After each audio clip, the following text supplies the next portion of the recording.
Hey guys, Chris Dunn here, aka the Boogie Man. We're at London Dragway in London, Kentucky. Been here in 2021. We run a Sega race here.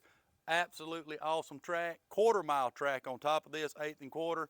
Awesome facility. We're here for the no joke, no prep stick shift race, one of the biggest stick shift race no preps in the country.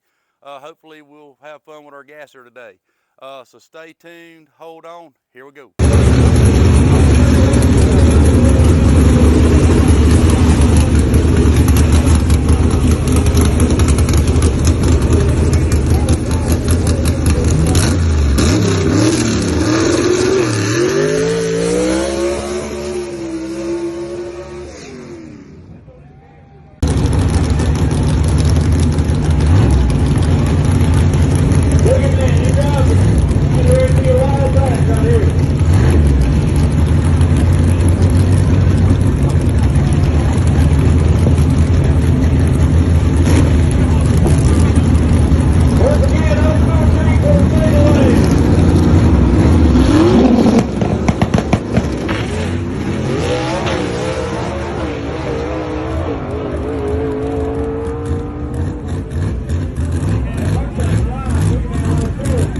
All right, guys, this is Chris Dunn, aka the Boogie Man, Wayne Celeste with C&W Machine.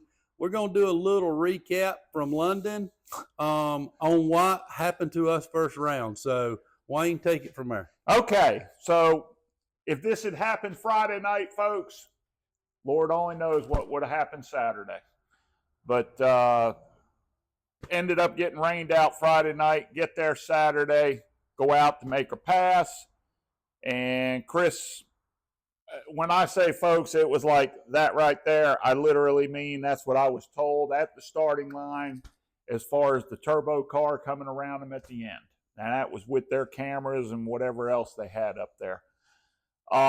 Chris come back to the pit, and he says, call on idle, and he had already shut it off, so I had him to crank it up, and it was skipping. As soon as it lit, I heard it skipping, pulled the valve cover off on driver's side over here, and I started looking down through and found some needle bearings here. Well, of course, that rocker arm's not supposed to be doing like that right there. So we knocked the needles out on that rocker, went down a hole, and that's why we lost. But, and I felt it. I felt it. Chris said when he shifted, he said he felt the thing nose over. And I told him, I said, well, that's when it did. It was right there. We figure it was somewhere around the 300, 330, somewhere in that area there. And here's the needles, people. Yes. Let Wayne walk you through.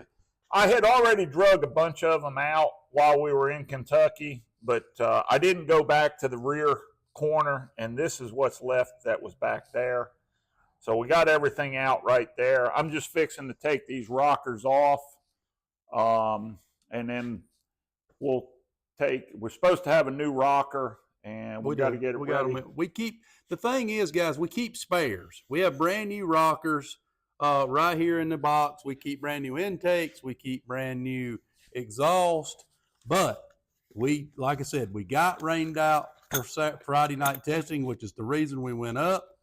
And, we would have found this Friday night, but we found it. The one thing that's I actually like about no prep, people don't, is you don't have test time. No. And they was giving it that night. No. But you come off the trailer and go to racing. So you better have your shit together. You show up, you put up, and you shut up.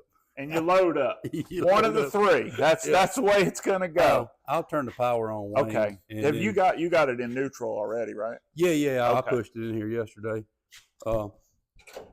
You should have it. Just bump it there at the wall. Yeah.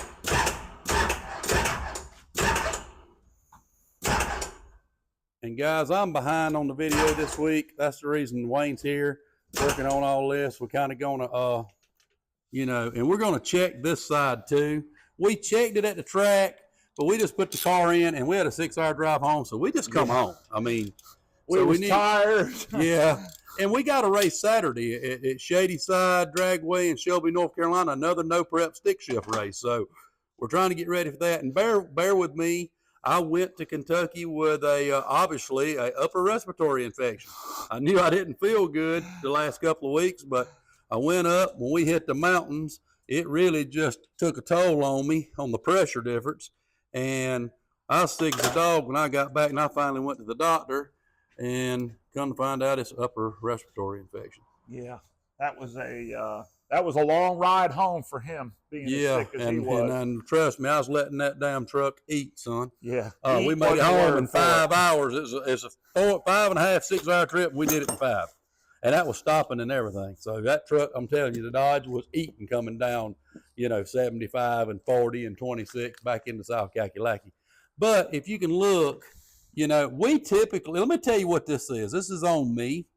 These rockers are from 2017 when we built our first 23-degree engine, and they've been needing some service work. In fact, Wayne shook this rocker a week ago. Yeah. And kind of was like, this thing's kind of iffy. And I said, well, you think it'll get through this week? He said, well, yeah. And then, but he was right. We should have changed it right then. But I think the spare rockers was in the trailer. So that's on me, because he definitely wanted to change it. So, but we learned a long time ago to keep spares, like he's doing there. He's checking it, making sure there ain't no damage. The good thing is, hopefully, the needles didn't get down in the holes, and it probably didn't, because the drain holes in this thing are super high. If you can see right in there, see the drain hole right behind the rocker perch there? You have to that needles would have to get way up in oil flow to get down in the lower part of the engine. So I don't think we have that problem. And I'm sorry I'm bouncing around so much, guys. I'm playing cameraman too. So I think that's good to go. So listen, we're going to take a little break here, try to get the rockers on, and we'll get back to you here in just a minute. Thanks, guys. Okay, guys, we're back, and we run into a snag. I do not have the right offset intake rocker, because we keep a left and a right, and we done put one on number 8 back in 21. Yeah. So what Wayne's going to do is check this body, take this body back to his shop, check it, hope the bore's still good. It didn't get into the bore. I don't think it did. I don't think it did. If they're still in there, it's probably in good shape. But look what he's talking about. What Chris is talking about on your offset, okay, on your Chevrolets, it goes exhaust, 2 intakes, 2 exhaust, 2 intakes, and a final exhaust. Well, on the inline valve head. And an inline valve, yes. So what happens on the Chevrolet motors, in order to get around your intake port, you have to have a offset on your adjuster. And you can see that adjuster's over here, whereas the center of the valve's over here. 450s. And that offset's on the wrong side. Yep. So we'll, but yeah, we're just going to, as long as that steel is in there, and I believe that steel's still in there, that sleeve's still in there. If that's still in there, we'll be able to make this work. Yeah.